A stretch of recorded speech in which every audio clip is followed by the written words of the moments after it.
Salut, c'est Xavier Yvon. Nous sommes le mercredi 22 février 2023. Bienvenue dans La Loupe, le podcast quotidien de l'Express. Allez, venez, on va écouter l'info de plus près. Pour ce début d'épisode, je vais vous demander d'être bien attentif car on va commencer par un petit pas de côté. Si vous avez lu le titre de ce podcast, vous savez déjà qu'aujourd'hui, on va parler de la Pologne. Mais avant ça, je voulais vous faire écouter un extrait d'une chaîne d'infos que je me suis mis de côté il y a quelques jours. On sait que le président Zelensky aimerait aller très vite. Il aimerait que l'Ukraine puisse adhérer à l'Union européenne à l'horizon 2024. Et bien sûr, quand Charles Michel l'a accueilli tout à l'heure en disant « Bienvenue chez vous, bienvenue dans l'Union européenne », ce n'est pas tombé dans l'oreille d'un sourd. Je vous avais prévenu, le rapport avec la Pologne ne saute pas immédiatement aux oreilles, mais ça arrive. J'ai enregistré cet extrait car il m'a fait penser à un ancien épisode de La Loupe que j'avais complètement oublié, je dois l'avouer. Avec Corentin Pénarguéard du service Monde de l'Express et Isabelle Horry, correspondante à Bruxelles, on avait essayé d'imaginer l'Union européenne de 2050.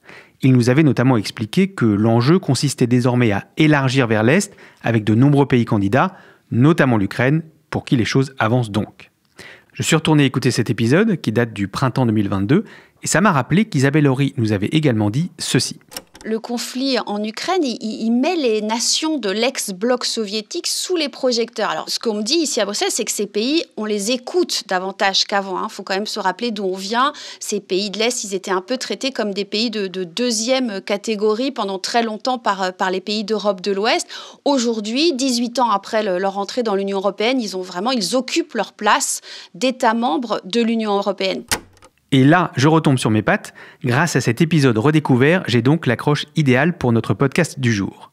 Car aujourd'hui, on s'intéresse à un pays qui illustre parfaitement cette redirection vers l'Est de l'Union européenne, la Pologne donc. Il faut dire que Varsovie ne cache pas son ambition, devenir une puissance militaire capable de concurrencer l'Allemagne et la France, au point d'avoir bientôt 7 fois plus de tanks que notre armée. La guerre en Ukraine accélère encore ce processus et le pays pourrait à l'avenir prendre une place bien plus importante dans l'Union européenne et sur tout le continent.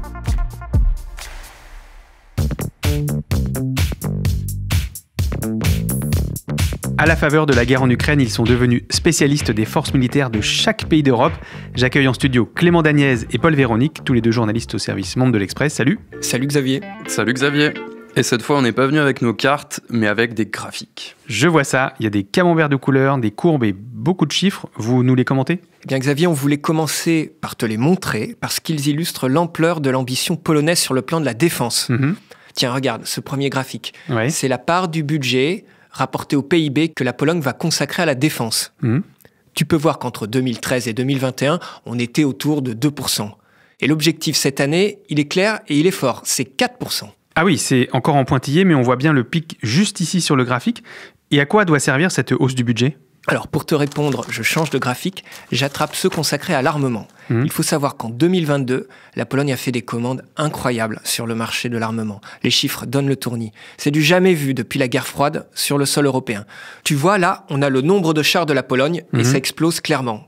Avant l'invasion de l'Ukraine, la Pologne en possédait un peu moins de 800. Et les commandes passaient... Tiens-toi bien, cette année, c'est près de 1400. Ok, mais il y a une information que je pense pas voir sur vos graphiques. À qui la Pologne a commandé tous ces chars ? Alors, il y a d'abord un contrat avec Washington, 316 chars d'assaut. Et ensuite, un contrat encore plus impressionnant par son nombre, celui avec la Corée du Sud, c'est 1000 chars sud-coréens, dont une grande partie sera fabriquée en Pologne à partir de 2026. Tout ça, c'est du transfert de savoir-faire et de technologie. C'est très intéressant pour la Pologne, qui, au niveau quantitatif, va dépasser la France. Tu l'as dit en introduction, 7 fois plus de tanks. Alors, je me permets d'attraper le diagramme suivant parce que les chiffres ont l'air tout aussi impressionnants. Ils concernent, je lis la légende, les lance-roquettes multiples à guidage GPS. Oui, Xavier, alors, ce sont les fameux HIMARS américains, ces systèmes de missiles lance-roquettes dont on entend beaucoup parler, qui sont déployés en Ukraine. C'est assez simple, on passe de 0 en stock à potentiellement 500, puisque Varsovie devrait bientôt recevoir les 20 HIMARS qu'elle avait déjà commandés aux Américains, et elle en a négocié aussi 200 autres. Et parallèlement, elle a commandé 288 K239, c'est l'équivalent sud-coréen du HIMARS.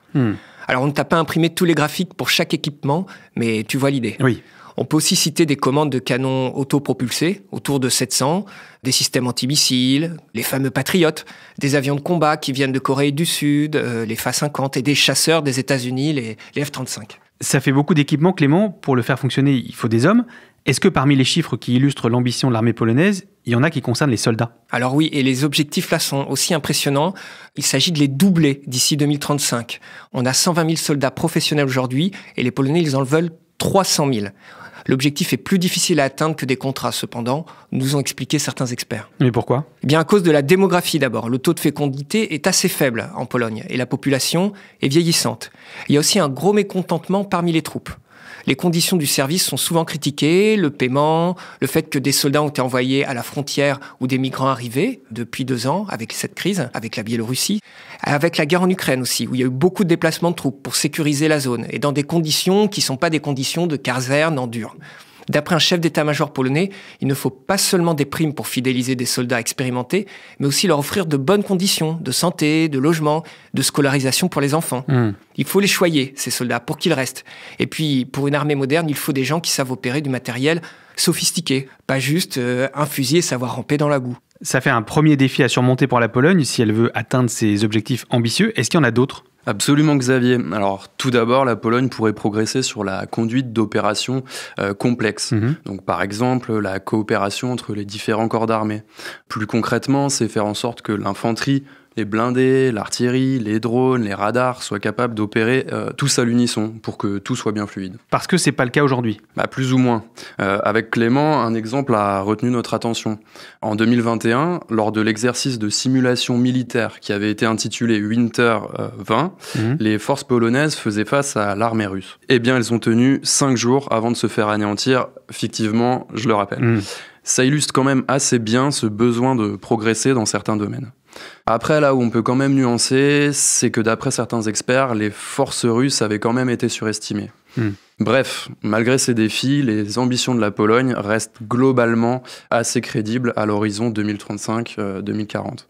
L'objectif qu'a donné le ministre de la Défense, Mariusz Błaszczak, c'est d'avoir les forces terrestres les plus puissantes d'Europe. Les objectifs très ambitieux que vous avez énumérés semblent crédibles. Quand est-ce qu'ils ont été fixés ? Alors, c'est pas complètement nouveau, mais la guerre en Ukraine a vraiment accéléré les choses. En résumé, c'est un peu comme si la Pologne passait rapidement la 5e en sautant la 4e. Mais elle avait déjà passé la 2e et la 3e depuis longtemps.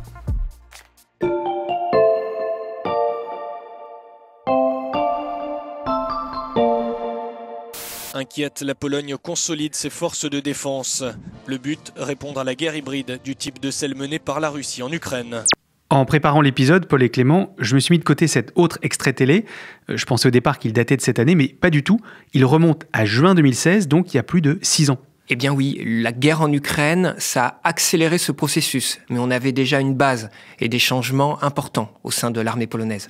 En fait, il y a 2 dates, autres que le 24 février 2022, qui sont importantes dans la décision de la Pologne. Je t'écoute. Alors d'abord, c'est 2008, c'était l'invasion russe de la Géorgie. Déjà, ça a fait tiquer les Polonais. Et puis ensuite, évidemment, 2014, l'annexion de la Crimée par la Russie, puis le début des combats séparatistes dans le Donbass. La Pologne se dit alors, il faut s'équiper, avoir plus d'armement et avoir une approche tactique et une organisation beaucoup plus moderne. Pour eux, ça marque véritablement cette période, le retour de la Russie agressive, la Russie impérialiste. Ça, c'est pour les arguments historiques en faveur d'un renforcement de la défense polonaise. Et il y a d'autres types d'arguments ? Eh bien, avant tout, la géographie. C'est-à-dire ? La géographie de la Pologne, elle se prête facilement à une invasion. Il y a d'abord la question des frontières. Il y a une frontière directe avec l'enclave russe de Kaliningrad, qui donne sur la Baltique.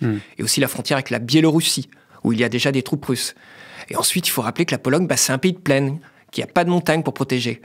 Une grande plaine, d'ailleurs, qui va du nord de l'Europe, de la Belgique, jusqu'à la Russie. C'est idéal pour faire des invasions. C'est pour ça que dans leur tête, ils veulent tous ces chars. Cette conviction, elle s'est accentuée avec l'invasion de l'Ukraine. Et ils se disent, si l'Ukraine tombe, on pourrait être les prochains sur la liste de la Russie. D'autant qu'ils savent ce dont la Russie est capable. Parce que dans l'histoire, la Pologne a déjà été envahie par la Russie. Oui, la Pologne, elle a l'habitude, malheureusement, des invasions. Elle a déjà été envahie par la Prusse, l'Autriche à l'ouest, et par la Russie, au temps des tsars comme sous Staline. Et du XVIIIe siècle jusqu'à la Première Guerre mondiale, elle n'existait pas en tant qu'État. Elle était rattachée à différents autres États. Les Polonais ont donc l'habitude de voir les Russes, l'Empire russe, venir s'installer chez eux. C'est pour ça qu'ils les détestent, au même titre d'ailleurs que les Baltes détestent les Russes. Il y a une forme de trauma historique très prégnant. Et tout ça, ça concourt à l'idée que leurs troupes doivent être bien entraînées pour que les Russes ne tentent pas de se frotter à eux. Des arguments historiques et géographiques confirmés par la guerre en Ukraine, donc. Tout à fait. Et d'ailleurs, on peut dire qu'au niveau militaire, la Pologne pèse dans le conflit. C'est le premier hub des livraisons d'armes à l'Ukraine, au sud-est du pays. C'est là qu'arrivent toutes les armes, notamment celles qui viennent des États-Unis, par avion. En Pologne se trouve aussi un grand centre d'entraînement des armées du continent. C'est là que se font la majorité des formations des Ukrainiens. Et c'est un centre qui existait avant la guerre.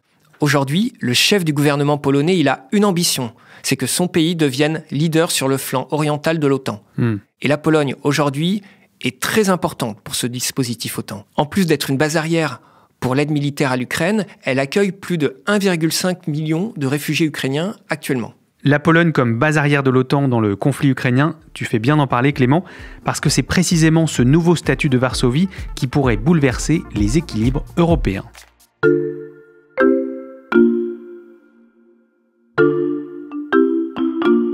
Alors Xavier, sans vouloir prendre les commandes de cet épisode, est-ce qu'on peut faire un petit retour en arrière et évoquer un autre pays ? Bien sûr, je vous écoute. Alors, revenons en 2015. La Pologne et la Hongrie sont un peu sur le même plan au sein de l'Union européenne. Elles sont toutes les deux gouvernées par des partis conservateurs, le Fidesz de Viktor Orban en Hongrie et le PiS en Pologne. D'ailleurs, Xavier, quand on avait discuté pour préparer l'épisode, je t'avais demandé si l'équipe de La Loupe pouvait nous concocter un petit chronomètre, 30 secondes, pour résumer la situation à l'époque. Tout à fait, et il est prêt, c'est pratique, ça va nous éviter de tout résumer. Deux pays apparaissent comme les chantres de l'illibéralisme. Le président hongrois est accusé de favoriser les médias lui étant favorables. La plus haute juridiction polonaise vient tout simplement de juger certains articles des traités européens incompatibles avec sa constitution. Des zones qui se vantent d'être libérées de l'idéologie LGBT. Les restrictions considérables au droit à l'avortement. Valeurs familiales, réforme du pouvoir judiciaire ou encore un nouveau code électoral. 2/3 des eurodéputés se sont exprimés pour l'enclenchement de l'article 7 qui peut conduire à la suspension du droit de vote d'un État membre. C'est parfait. Donc l'Union européenne a pris des sanctions contre la Hongrie et la Pologne. Par exemple, elle a bloqué la délivrance de certains fonds européens, comme le plan de relance anti-Covid. Mais depuis le début de la guerre en Ukraine, les deux pays ont pris des trajectoires très différentes. La Hongrie, pro-russe, se voit plus isolée. A l'inverse, la Pologne a lissé son image en devenant l'un des principaux soutiens à l'Ukraine. Et ce faisant, la Pologne espère bien que ça lui permettra de débloquer certains fonds européens. D'ailleurs, ce serait autant d'argent qui pourrait aller à la défense. Cette relation, elle est en train de changer. Si je prends par exemple les grands projets d'armement européens, la Pologne n'est pas associée aujourd'hui aux projets comme le char du futur ou l'avion du futur, que mènent notamment la France et l'Allemagne. Et elle avait aussi conclu à une époque un gros contrat pour acheter des hélicos européens, des Caracal à Airbus, avant finalement d'y renoncer quand le parti actuellement au pouvoir, le PiS, a pris la tête du gouvernement. Ils ont choisi d'acheter américain, ce qui a aggravé les relations avec notamment Paris, puisque ces hélicoptères devaient être produits en France. Et puis il y a encore quelques mois, le Premier ministre polonais, Morawiecki, insultait Macron, et Macron lui répondait vertement. Mais maintenant, ils discutent ensemble, on voit que les choses changent. Avec la Pologne, c'est au coup par coup. Le chef du gouvernement polonais discute avec Macron, mais vous nous l'avez dit tout à l'heure, l'ambition de la Pologne, c'est bien de concurrencer la France et l'Allemagne. Eh bien oui Xavier, la France et l'Allemagne sont les deux pays qui pèsent aujourd'hui le plus en Europe. Mais si sur le plan militaire, la Pologne devient la première puissance d'Europe, elle va forcément gagner davantage de poids. Quand les Polonais seront autour de la table dans 10 ans, admettons, si leurs objectifs militaires sont remplis, ils pèseront. Tout ça, ça modifie le jeu. Surtout alors que la France fait sa loi de programmation militaire en ce moment et ne dit absolument pas qu'il nous faut 1000 chars. Des voix critiques s'élèvent aussi contre le positionnement diplomatique de Berlin et Paris vis-à-vis de Poutine, comme par exemple les hésitations d'Olaf Scholz à livrer des chars, ou des propos de Macron qui ont été jugés un peu trop complaisants vis-à-vis de Poutine. A contrario, les Polonais n'ont cessé de mettre en garde contre la menace russe. Donc ça aussi, ça joue en leur faveur pour gagner de l'influence sur le continent européen. Et puis c'est quand même un pays d'une 40aine de millions d'habitants. assez dynamique parce qu'il a une grosse croissance économique. C'est l'usine de l'Allemagne. Et ils ont aussi des industries. C'est pour ça qu'ils peuvent se permettre, dans le deal avec la Corée du Sud, de fabriquer une partie des chars sur leur sol. La France, l'Allemagne, la Corée du Sud, il y a un autre pays que vous avez évoqué au début de ce podcast, les États-Unis, à qui la Pologne passe des commandes d'armement importantes. Comment Washington perçoit cette montée en puissance de Varsovie ? Eh bien, d'un très bon œil. L'illustration de ça, c'est la Abrams Tank Training Academy. C'est une école qui a ouvert ses portes l'été dernier à Biedrusko, un village à l'ouest de la Pologne où est installée une base militaire dont le champ de manœuvre est de la taille de Paris. Cette académie, elle forme des Polonais au maniement des chars américains M1 Abrams qu'on a évoqués, avec des instructeurs venus directement des États-Unis. Et puis, ce qui est important pour les Américains, c'est ce que ces alliés dépensent pour leur défense. Et dans le cadre de l'OTAN, les États membres se sont engagés à dépenser 2% de leur produit intérieur brut pour les questions militaires. Et pendant plusieurs années, la Pologne a été un des seuls États à respecter cet engagement.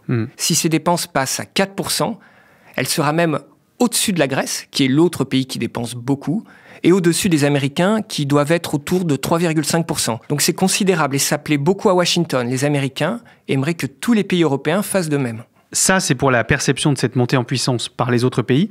Dernière question, Paul et Clément, qu'en pensent les Polonais ? Alors déjà, c'est une idée qui est assez transpartisane en Pologne. Le PiS comme l'opposition sont pour le renforcement de l'armée. Après, en ce qui concerne le choix des fournisseurs, l'opposition ne ferait peut-être pas les mêmes choix que le PiS et irait sans doute davantage vers des fournisseurs européens. Mais bref, dans un cas comme dans l'autre, les deux parties s'accordent pour investir massivement dans leur défense. En tout cas, le rôle de premier plan que joue la Pologne dans le soutien à l'Ukraine sera sûrement un argument mis en avant par le PiS lors des prochaines élections législatives à l'automne prochain. Est-ce que ça suffira à les faire élire ? C'est pas sûr, mais ça reste une bonne carte à jouer. Et on aura peut-être l'occasion de refaire un point avec vous au moment des élections. Merci à tous les deux. Merci Xavier. Merci Xavier. Clément Daniez et Paul Véronique, journalistes au service Monde de l'Express. Tous leurs articles sur la guerre en Ukraine sont à retrouver sur l'express.fr. Chers auditeurs, je vous recommande de profiter de l'abonnement numérique pour 1 € le premier mois en ce moment. Et pour ne rater aucun des nouveaux épisodes de La Loupe, pensez à nous suivre sur votre plateforme d'écoute favorite, par exemple Spotify, Apple Podcast ou Castbox. C'est là que vous pouvez nous laisser des étoiles et des commentaires. Cet épisode a été écrit par Charlotte Baris, monté par Mathias Pengili et réalisé par Jules Cros. Retrouvez-nous demain pour passer un nouveau sujet à La Loupe.